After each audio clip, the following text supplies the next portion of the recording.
ननद को मिला गरीब नंदोई। आगरा शहर में सुरभि नाम की लड़की अपनी माँ, बड़े भाई अनिल और अपनी भाभी सविता के साथ एक बड़े बंगले में रहती थी। लेकिन उसको एक मोहित नाम के लड़के से प्यार हो गया, जो कि उसके साथ उसके कॉलेज में ही पढ़ता था और पढ़ाई के साथ साथ पार्ट टाइम जॉब भी करता था। जब ये बात पूनम को पता चली तब, सुरभि, ये क्या सुन रही हूं मैं? तो कॉलेज के बहाने किसी लड़के से मिलने जाती है? आपको ये सब किसने बताया मम्मी? सुरभि, पहले मम्मी जी की बात का जवाब दो। हाँ, मैं मोहित से प्यार करती हूँ और उसी के साथ शादी भी करूंगी। बेहया बेशरम लड़की, ये पढ़ने जाती है तू कॉलेज? आज से तेरा कॉलेज जाना बंद। बिल्कुल ठीक कहा आपने मम्मी जी। अब से मैं सुरभि को घर से बाहर कदम भी नहीं रखने दूंगी, चाहे जो भी हो। जब ये बात अनिल को पता चली तो उसने सुरभि को बिठाकर शांति से पूछा, लेकिन मोहित के लिए सुरभि का प्यार पागलपन का रूप ले चुका था, इसलिए मजबूरन अनिल ने शादी के लिए हाँ बोल दिया। देखो सुरभि, तुम मेरी इकलौती बहन हो, इसलिए मैं तुमको ऐसे परेशान नहीं देख सकता, लेकिन जो भी करना बहुत सोच समझ कर करना। आप मेरी चिंता ना करो भैया, मोहित बहुत समझदार, जिम्मेदार और पढ़ा लिखा लड़का है। वो मुझे अच्छी तरह से रखेगा। ठीक है, तो फिर किसी दिन मुझे मोहित से मिला दो, फिर मैं बात करके उससे तुम्हारी शादी तय कर दूंगा। थैंक यू भैया, आप इस दुनिया के सबसे अच्छे भाई हो। अनिल, तो ये कान खोलकर सुन ले, मैं इस रिश्ते को नहीं मानती।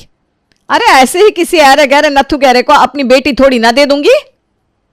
माँ जी, इस लड़ाई में मैं आपके साथ हूं। सविता को मोहित से नाम से ही नफरत हो गई थी। वो अब हमेशा इसी कोशिश में लगी रहती कि सुरभि और मोहित की शादी ना हो पाए, इसलिए वो पूनम, अनिल और सुरभि को भड़काने लगी। माँ जी, मैं आपको कैसे समझाऊं? मोहित हमारी सुरभि के लिए बिल्कुल अच्छा लड़का नहीं है। अरे लेकिन अनिल ने तो सुरभि की शादी के लिए हाँ बोल दिया। हाँ माँ जी, क्योंकि वो अपनी छोटी बहन को ऐसे रोते तड़पते नहीं देख सकते ना, इसीलिए दबाव में आकर उन्होंने ये फैसला किया। अच्छा बहू, ये बता, वो लड़का करता क्या है? अरे मुझे तो वो लड़का एक नंबर का आवारा लगता है माँ जी, कहीं पार्ट टाइम जॉब करता है। अच्छा, तो फिर बहू तू सुरभि पर नजर रख अब से। ठीक है माँ जी। सुबह का समय था। सुरभि अपने कमरे में बैठी अपनी आगे की जिंदगी के बारे में सोच रही थी। वो मोहित से ही शादी करना चाहती थी, लेकिन सविता उसे बार बार समझाने की कोशिश कर रही थी कि ये शादी उसकी जिंदगी की सबसे बड़ी गलती होगी। सविता कमरे में आई और सुरभि के बगल में बैठ गई। सुरभि, तुम्हें ये बात समझ में क्यों नहीं आती? मोहित के पास न पैसा है, ना अच्छा करियर। तुम इतने अच्छे परिवार में पली बड़ी हो, क्या तुम सच में उसके साथ खुश रह पाओगी? देखिए भाभी, पैसा और करियर सब कुछ नहीं होता। प्यार में वो ताकत होती है जो हर मुश्किल को पार कर सकती है। ये सब कहने की बात होती है सुरभि, असल जिंदगी में पैसा बहुत मायने रखता है।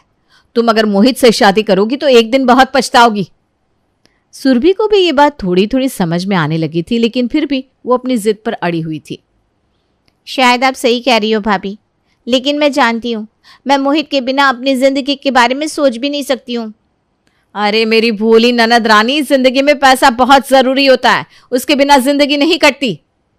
भाभी, मैं अपनी खुशियों की कीमत पैसों से नहीं लगा सकती। सविता ने एक लंबी सांस ली और वो सुरभि के कमरे से निकल गई, क्योंकि अब वो समझ चुकी थी कि उसकी ननद उसकी बात नहीं मानने वाली। इसलिए वो अनिल के पास जाकर उस पर भड़कने लगी। अनिल, आप खुद को समझते क्या हो? ऐसे कोई करता है क्या भला? अरे मुझे तुम ये बताओगी कि मैंने क्या किया है और तुम मुझ पर ऐसे भड़क क्यों रही हो? इतने भोले मत बनो। क्या तुमको नहीं पता वो मोहित कुछ खास नहीं करता? फिर हमारी सुरभि को वो अच्छे से कैसे रख पाएगा? तुम्हारी बात सही है सविता, लेकिन मैं सुरभि से उसकी मोहित से शादी का वादा कर चुका हूं। अरे लेकिन सुरभि की खुशियों का क्या? उसकी खुशियां वो खुद जाने। जब समझाने से मान ही नहीं रही तो मैं क्या करूं? अनिल चिल्लाते हुए अपने कमरे से बाहर चला गया। सविता के समझ में अब कुछ भी नहीं आ रहा था कि वो क्या करे। उधर सुरभि और मोहित आंगन में बैठे बातें कर रहे थे। मैं जानता हूँ सुरभि, मैं तुम्हें वो सब नहीं दे पाऊंगा जो तुम डिजर्व करती हो। कभी कभी लगता है कि मैं तुम्हें दुख दे रहा हूँ। तुम्हें क्या लगता है मोहित, मैं तुम्हारे साथ सिर्फ पैसों के लिए हूँ? मेरे लिए तुम्हारी सच्चाई और प्यार ही सब कुछ है। लेकिन तुम्हारी भाभी सही कहती है, मैं तुम्हें एक अच्छी जिंदगी नहीं दे पाऊंगा। फिलहाल तो हम साथ हैं ना, यही काफ़ी है मोहित। बाकी सब कुछ वक्त के साथ ठीक हो जाएगा। मैं सिर्फ तुम्हें चाहती हूँ मोहित। मोहित ने सुरभि का हाथ थामा। दोनों के चेहरे पर एक भरोसा था जो सारी मुश्किलों को जीतने का हौसला देता था। और अब मोहित और सुरभि की शादी तय हो गई। देख बहू, घर में बहुत सारे काम है, इसलिए तू सुरभि को मार्केट ले जा और शॉपिंग करा ला। जी माँ जी। सविता सुरभि को खरीदारी के लिए मार्केट ले गई। वहां महंगे ज्वेलरी स्टोर्स के सामने वे दोनों खड़ी थी। सविता ने सुरभि की तरफ देखा जो अपनी पसंदीदा अंगूठी देख रही थी। सुरभि, अगर तुमने मेरी बात मानी होती ना तो आज ये अंगूठी तुम्हारी होती। आप कहना क्या चाहती हो भाभी? मोहित तुम्हें ये अंगूठी कभी नहीं दिलवा पाएगा। भाभी, आपका दिमाग खराब है क्या? आप मुझे यहाँ शॉपिंग कराने लाई हो या जलील करने? सविता सुरभि को यूं चीखते देख डर जाती है, इसलिए वो उसे शांत करने की कोशिश करती है। अरे सुरभि, इसमें ऐसे चीखने की क्या जरूरत है? भाभी, क्या ये सारी चीजें खुश रहने की गारंटी दे सकती हैं? बिल्कुल दे सकती है। एक औरत को इसके अलावा क्या चाहिए? मैं जानती हूँ कि मोहित मुझे ये सब कुछ नहीं दे सकता, पर उसके प्यार में जो सुकून है वो इस अंगूठी से कहीं ज्यादा कीमती है। तुम्हें ये सारी बातें बाद में समझ में आएंगी, जब जिंदगी की सच्चाई से सामना होगा। तब की तब देखी जाएगी। अभी तो मैं किसी के कहने पर नहीं, अपने दिल की सुनना चाहती हूँ बस। सविता के बार बार समझाने पर भी सुरभि ने उसकी एक बात नहीं सुनी और कुछ दिनों बाद सुरभि और मोहित की शादी हो गई और वो अपने ससुराल चली जाती है। इस बात से सविता बिल्कुल भी खुश नहीं थी। मोहित, इतना छोटा रूम? हाँ सुरभि, जो है वो यही है। कोई बात नहीं मोहित, तुम खूब मन लगाकर मेहनत करो, मैं तुम्हारे साथ हूँ। आई लव यू सुरभि, सच में मुझे तुमसे अच्छी वाइफ कभी नहीं मिल सकती थी। थैंक यू मेरी लाइफ बनाने के लिए। और मुझे तुमसे अच्छा हस्बैंड नहीं मिल सकता था। मोहित और सुरभि के बीच की आपसी समझ से उनका रिश्ता बहुत अच्छे से आगे बढ़ रहा था, लेकिन कभी कभी उनके बीच मीठी सी बहस भी हो जाती थी जो कि उनके रिश्ते को और मजबूत कर रही थी। क्या है मोहित, तुम मेरी बात क्यों नहीं मानते हो? अरे तुम्हारी गलत बात मैं नहीं मान सकता, ये समझ लो तुम। मैं तुम्हें तुम्हारी सेहत का ख्याल रखने के लिए बोल रही हूँ ना, इसमें गलत क्या बोला मैंने? ओके सॉरी बाबा, अब से मैं अपनी सेहत का ख्याल रखूंगा। बस चलो, मैं ऑफिस जा रहा हूँ, बाय बाय। ठीक है, बाय, आराम से जाना। सुरभि भगवान को धन्यवाद देती है कि उसको इतना अच्छा पति मिला, लेकिन उधर उसकी भाभी और भैया की आए दिन किसी न किसी बात पर बहस होती रहती थी। तुम अपने आप को समझती क्या हो? मैंने बोला ना मेरे काम में दखल ना दिया करो। अनिल, जरूरी नहीं है कि जो आप करो वही सही हो। क्या मतलब है तुम्हारा? मेरी प्यारी ननद की जिंदगी उस मोहित से शादी करवाकर बर्बाद करती। कल फोन पर पता है कितनी रो रही थी। तो रोने दो उसे, उसको भी मैंने समझाया था लेकिन वो नहीं मानी। अब भुगतने दो उसे।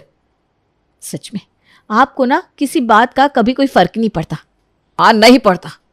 किचन में सविता और उसकी सास खाना बना रही थी। तभी सास ने देखा कि हाल में घर का माहौल बहुत खराब होता जा रहा है, खासकर सविता और उसके पति के बीच। सविता, ये क्या होता रहता है? मैं देख रही हूँ घर में हर रोज लड़ाई होती है। तुम दोनों की लड़ाइयाँ बाहर तक सुनाई देने लगी हैं। माँ जी, वो मेरी बात कभी नहीं समझते, हमेशा अपनी ही मनमानी करते हैं। देख बहू, पति पत्नी के बीच छोटी छोटी बातें होती रहती हैं, लेकिन इन्हें इतना बड़ा नहीं करना चाहिए कि रिश्ते पर असर पड़े। जो भी हो, तुम्हें उसे समझने की कोशिश करनी चाहिए। लड़ाई से कुछ नहीं सुलझता। ठीक है माँ जी, मैं आज उनसे बात करके देखती हूँ। सविता कुछ नहीं बोली, लेकिन उसके मन में अब भी ननद और मोहित की शादी को लेकर जलन थी, इसलिए उसने फिर से ननद को फोन किया।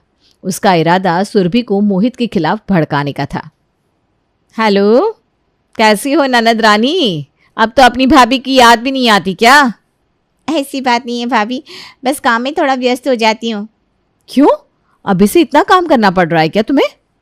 हाँ भाभी, मोहित की माँ की तबीयत ठीक नहीं है ना, इसलिए काम थोड़ा बढ़ जाता है। मैंने तो पहले ही कहा था नंदोई तुम्हारे लिए सही नहीं है। तुमने अपनी जिंदगी में बहुत बड़ी गलती की है। उसने तुम्हें आया बना के रख दिया है। देखो भाभी, मैंने अपने दिल से फैसला लेकर मोहित को चुना है। मैं मोहित को नहीं छोड़ सकती, चाहे कुछ भी हो। तुम्हारी ये जिद तुम्हें एक दिन पछताने पर मजबूर करेगी। अगर ऐसा है तो ठीक है, पर मैं अपनी गलतियों से सीखना चाहती हूँ, ना कि किसी और के कहने से। सुरभि के तीखे बोल सुनकर सविता फोन रख देती है। उसका मन अभी भी ननद को गलत साबित करने के लिए सोच रहा था। उसी समय अनिल को भी सुरभि की चिंता होने लगी और वो अपने ऑफिस से उसको फोन लगाता है। हेलो सुरभि, क्या बात है? सब ठीक है ना? हाँ हाँ भैया, मैं मोहित के साथ बहुत खुश हूँ। लेकिन आज आपको अचानक मेरी याद कैसे आ गई? क्यों, अपनी बहन के हालचाल नहीं ले सकता क्या मैं? अरे भैया, मैं तो मजाक कर रही थी। और बताइए, अब आप और भाभी लड़ते तो नहीं हो ना? नहीं नहीं सुरभि। अच्छा सुनो, मैं तुम्हें बाद में कॉल करता हूँ। ओके भैया, बाय। सुरभि से बात करके अनिल का गुस्सा सविता के लिए और बढ़ गया, क्योंकि उसे पता चल चुका था कि सविता अब भी सुरभि के पति को पसंद नहीं करती, इसलिए वो झूठ का सहारा ले रही है। घर पहुंचकर अनिल सविता से बहुत गंदी तरह लड़ने लगता है। तू अपने आप को समझती क्या है? क्या हुआ अनिल, ये क्या तरीका है बहू से बात करने का? माँ, ये औरत इसी के लायक है। सुबह इसने मुझे दोबारा मोहित के खिलाफ भड़काने की कोशिश की। तो मैंने गलत क्या कहा? मुझे मेरी ननद की चिंता है, इसलिए उसके भले का सोचती हूँ। तू उसका नहीं, अपना भला सोच। मैंने आज सुरभि को फोन किया था और मुझे तब पता चला कि तूने मुझसे झूठ बोला। ये सुनते ही सविता चुप हो गई और रोने लगी। सविता को रोते देख अनिल और भड़क गया और हमेशा की तरह दूसरे कमरे में सोने चला गया, जिस पर पूनम को गुस्सा आया और वो बोली, ये सही है तुम दोनों का, लड़ाई करो और अलग अलग कमरे में सो जाओ। अरे जब साथ नहीं रहोगे तो तुम्हारी आपस की दूरियां तो बढ़ेंगी। अरे बात नहीं सुलझेंगी ऐसे। रहने दो मम्मी जी, मुझे ऐसे आदमी के साथ नहीं सोना जो औरत के साथ इज्जत से बात तक करना ना जानता हो। अब सविता भी अलग कमरे में जाकर सो गई। उधर मोहित अपने ऑफिस में काम कर रहा था, लेकिन उसका मन बेचैन था। वो सोच रहा था, तभी उसका फोन बजा। सुरभि का फोन था। पता है मोहित, शादी के बाद आज पहली बार भैया ने फ़ोन करके मेरे हालचाल लिए। मैं आज बहुत खुश हूँ। अच्छी बात है। क्या हुआ मोहित? मैं ये सोच रहा था सुरभि कि मैं क्या कभी भी तुम्हें वो खुशियाँ दे पाऊंगा जो तुम्हें मिलनी चाहिए। अरे तुम परेशान ना हो, मुझे पता है, लेकिन याद रखना मैं तुम्हारे साथ हूँ। हमें कोई भी मुश्किल तोड़ नहीं सकती। तुम्हारे बिना मैं कुछ नहीं हूँ। जब भी सोचता हूँ कि तुम्हें कुछ नहीं दे पा रहा हूँ, मन में अजीब सा डर आ जाता है। तुमने मुझे अपना दिल दे दिया है और वो सबसे कीमती है। बाकी सब हम मिलकर हासिल कर लेंगे। सुरभि की बात सुनकर मोहित ने फोन रखते ही राहत महसूस की। उसे अब भरोसा था कि सुरभि के साथ रहते हुए वो किसी भी मुश्किल का सामना कर सकता है। उधर एक दिन अनिल और सविता की लड़ाई इतनी बढ़ गई कि पड़ोसी भी सुनने लगे। दोनों एक दूसरे पर आरोप लगा रहे थे। अनिल, तुम्हें कभी मेरी भावनाएं समझ में ही नहीं आती, हमेशा अपनी ही चलाते हो। तुम भी तो कभी समझने की कोशिश नहीं करती। छोटी छोटी बातों को इतना बड़ा क्यों बना देती हो? अब इसमें भी मेरी गलती है।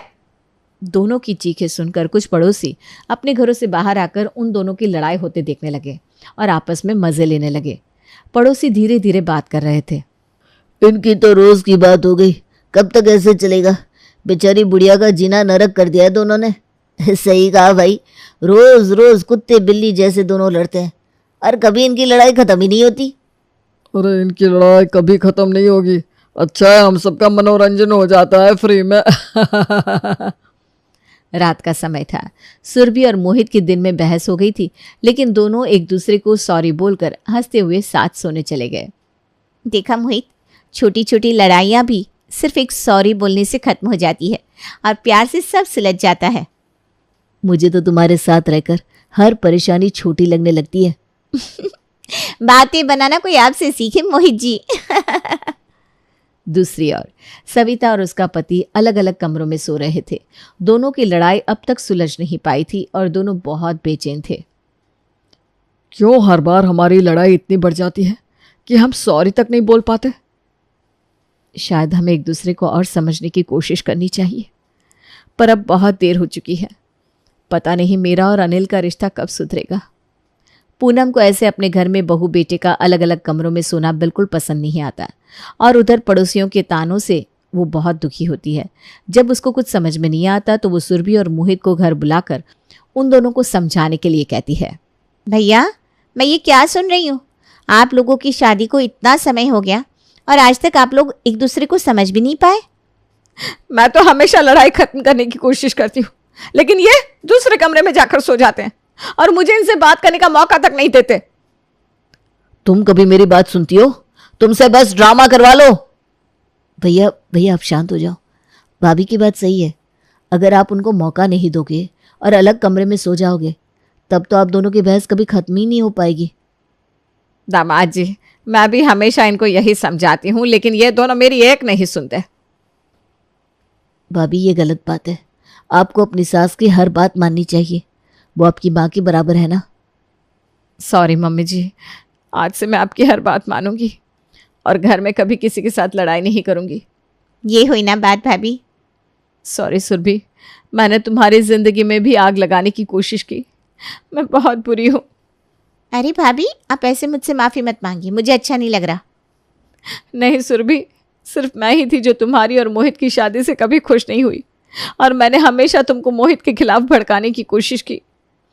अनिल जब सविता को ऐसे सबके सामने गिड़गिड़ाता और माफ़ी मांगता देखता है तो उसको अंदर से बहुत खराब लगा, इसलिए वो भी सबके सामने सविता से माफ़ी मांगने लगा। सॉरी सविता, शायद मैंने तुमको कभी समझने की कोशिश ही नहीं की, लेकिन अब से मैं तुम्हारी हर बात सुनूंगा। मैं भी आपकी हर बात मानूंगी। लो कर लो बात। मुझे अगर पहले पता होता तो मैं मोहित और सुरभि को बहुत पहले ही बुला लेती। बेकार में इतने दिनों तक पड़ोसियों का मनोरंजन होता रहा। पूनम की बात सुनकर सब हंस पड़े। इसके बाद सबने एक साथ बैठकर डिनर किया। मोहित और सुरभि खुशी के साथ अपने घर चले गए। पूनम अब बहुत खुश थी कि उसकी बेटी इतनी समझदार हो गई है और मोहित जैसा समझदार लड़का उसका दामाद है। सविता को भी समझ में आ गया कि सुरभि मोहित से इतना प्यार क्यों करती थी और उसे अपनी करने का पछतावा भी था। इन सब के बाद वो सब अपनी अपनी जिंदगी में खुश रहने लगे।